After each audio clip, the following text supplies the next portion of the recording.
Hindi ko natanong si Jack kasi I feel like maintindihan naman niya yung situation. Like knowing him, he is smart and smart enough na maintindihan and taga-showbiz din siya, so I don't think it's gonna be a problem.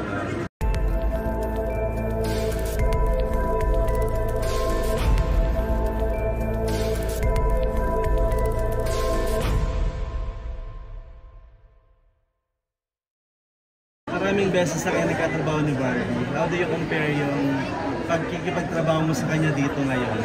Compare dun sa mga unang mga projects mo? I think it's only getting better all the time kasi, you know yung time na we spend together almost every day, mas nakikilala ko siya. Pati yung mga nuances sa acting, mas na-experience ko.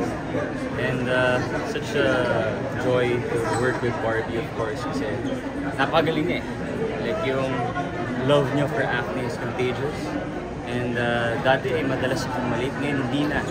Dahil kay Barbie. Kasi nagagalit siya sa akin. So I think kasi next ko na mga teleserye or movie, kung hindi ko man siya kasama, hindi na rin. New discoveries kay Barbie. Sabi mo ang dami ng discoveries ka. New discoveries. Wala akong masyadong maisip as of now. Pero wala naman akong na-encounter na hindi ko nagustuhan kay Barbie. Kasi mabait siya as a person. Kaya abangan bang mga intimate scenes sa inyo ni Barbie dito? Meron naman of course. Kasi yung genre ng teleserye is rom-com na action. So meron. So may mga na-shot na kayo, na intimate scene? Secret. Konti lang. So how do you prepare or how was it?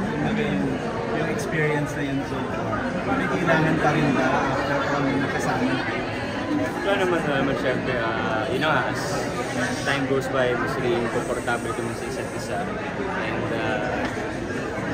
as a leading man ba, parang ikaw yung isang tao na pag may partner yung partner mo, nagpapaalam ka dun sa partner, dun sa real partner niya, lalo na dun sa mga intimate scene. Parang, kayo nag-chat, di ba? Kung may mga ganun ba?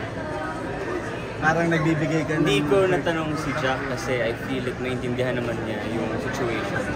Like knowing him, he is smart and smart enough na maintindihan and taga-showbiz din siya, so I don't think it's gonna be a problem.